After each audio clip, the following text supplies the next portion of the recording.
Hello mga boss. Ang gagawin natin ngayon, ayan, kung titignan nyo, bale meron akong isang car amplifier dito na X12. Kung titignan nyo, bale itong car amplifier na to, gamit na, luma na. Ayan, meron pang kasamang Bluetooth receiver. So itong car amplifier na to, bale gumagana naman to, wala namang problema. So ang gagawin lang natin dito, bale isa-setup lang natin to sa AC. Bale, yung mayayari dito sa car amplifier na to mga boss, gusto niya na lang gamitin tong car amplifier na to sa bahay. Kaya pinapasetup sa atin para yun na nga gumana tong car amplifier na to. So yun bale yung gagawin natin dito sa video na to.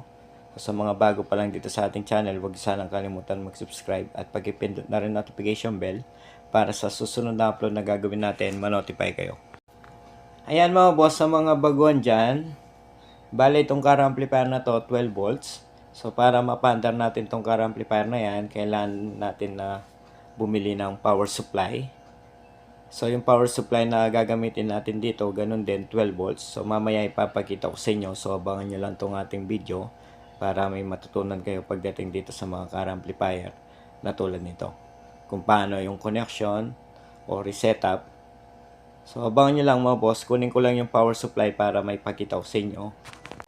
Ayan mga boss, bali ito yung gagamitin natin na power supply dito sa car amplifier. So itong mga ganitong power supply, magandang klase ito mga boss. Pwede ito gamitin sa mga car amplifier kasi mataas na yung amperahe nito. Ayan, kung titignan nyo yung AC input nito, nasa 110 volts to 220 volts. Tapos yung output, ayan, 12 volts. So titignan natin, meron tong selector, ayan, 110 to 20. So, pwede natin i-set up sa 110 or 220. So, dahil 220 volts yung kuryente natin dito mga boss, set natin sa 220 volts. Ngayon, dito naman sa harapan na yan, kung titignan nyo, meron itong mga Phillips screw.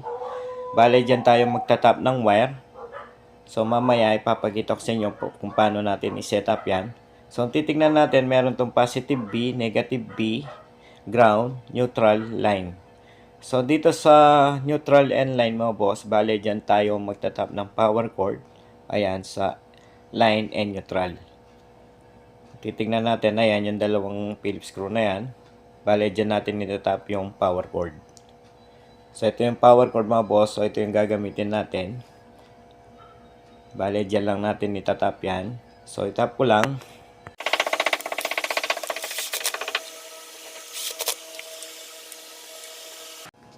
So ayan mga boss, bale tapos ko nang may tap yung power cord. Ngayon naman, dito naman tayo sa output. Kung titignan natin, may naka-indicate na positive volts, negative volts. Dito sa gitna, ayan, meron tong guhit.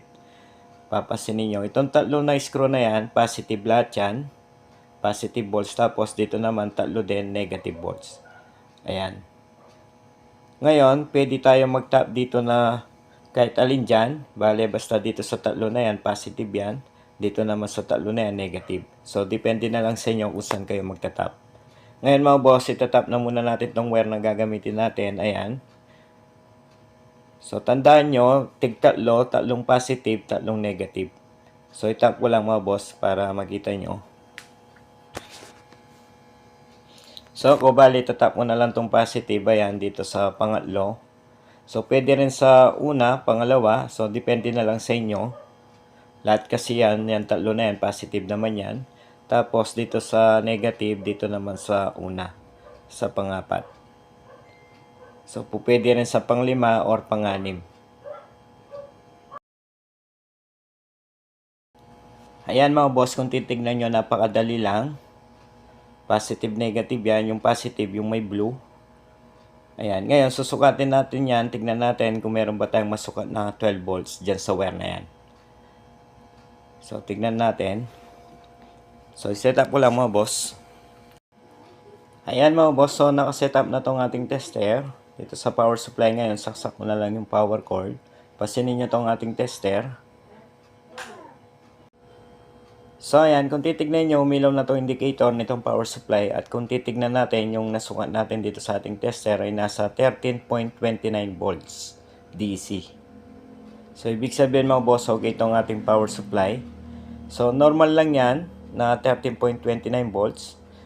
Kasi mga boss, yung power supply hindi naman exact na lalabas yan ay 12 volts. So, normal lang natataas ng 1 volts. Ngayon, bale, set up na natin, ayan, dito sa car amplifier. So, pagdating naman sa connection nito, ayan, tuturo ko rin sa inyo. Kung titignan nyo, ayan, may naka-indicate na ground, REM, at B+. Ngayon, yung wire na tinap natin sa power supply, ayan. So, dyan bale natin itatap yan. So, yung positive natin dito, yung walang kulay, bale ito yung positive. Yung may blue mga boss, yun naman yung negative. Ayan.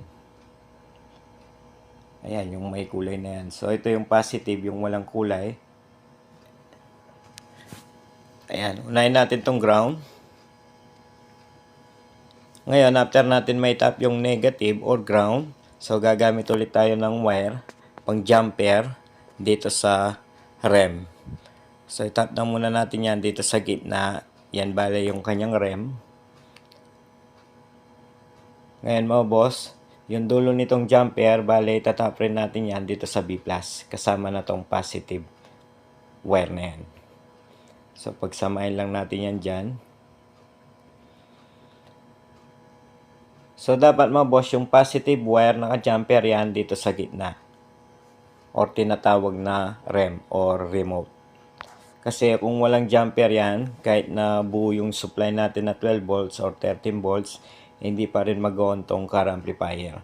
So, sa mga baguhan dyan, huwag yung kalimutan na lagyan ng jumper.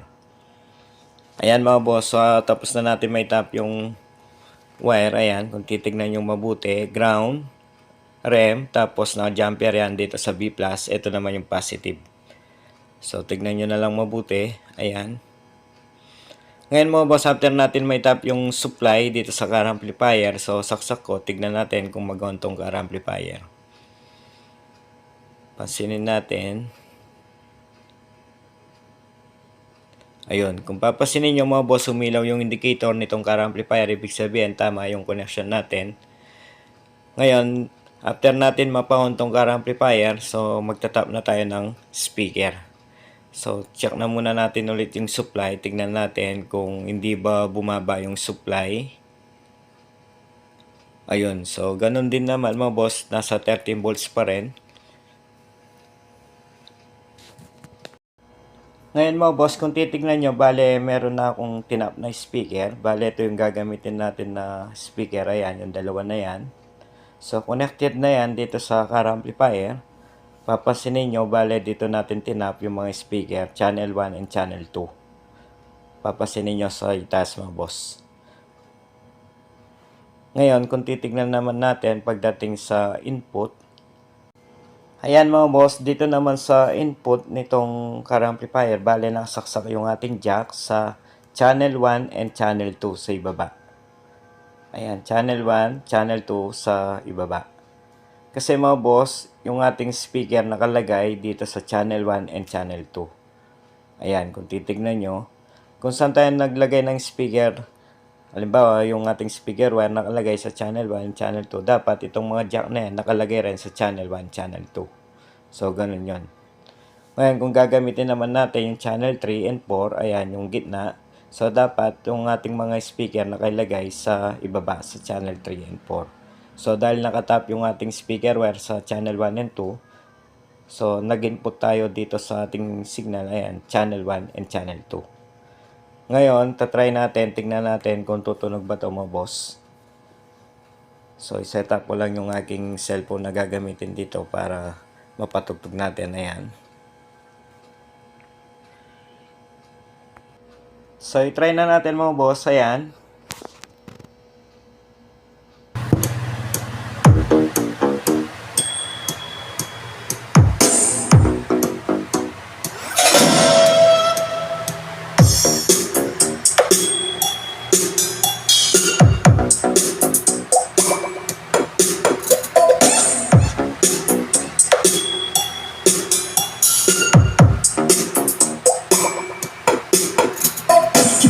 John Lundang and DJ7 Remix.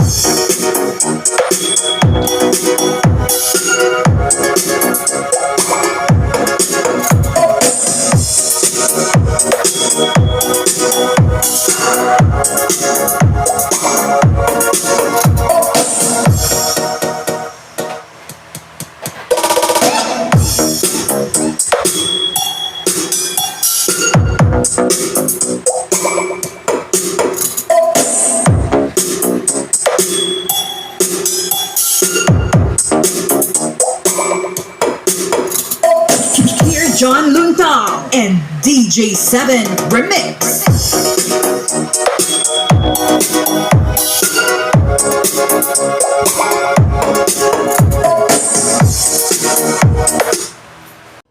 Yan mga boss, so narinig natin tumunog naman, ibig sabihin tama yung pag-setup natin dito at pag-wiring. So kung napansin nyo pala mga boss, ang ganda ng tunog nitong car amplifier na to, ganun din dito sa mga speaker. Ayan. So dito pala sa car amplifier na yan, kung gusto nyo rin palang gamitin sa Bluetooth, basta meron lang kayong Bluetooth receiver, so pwede nyo nang gamitin sa Bluetooth yan. Ayan, kung meron lang kayong ganito mga boss, kung gusto nyo lagyan ng Bluetooth, so bumili lang kayo ng Bluetooth receiver sa Shopee, mura lang naman yung mga Bluetooth receiver na yan, so pwede nyo lang gamitin sa Bluetooth. So overall mga boss, okay na to. Ayan, ganun lang kadaling i-set up itong mga car amplifier into power supply. DJ, drop that beat.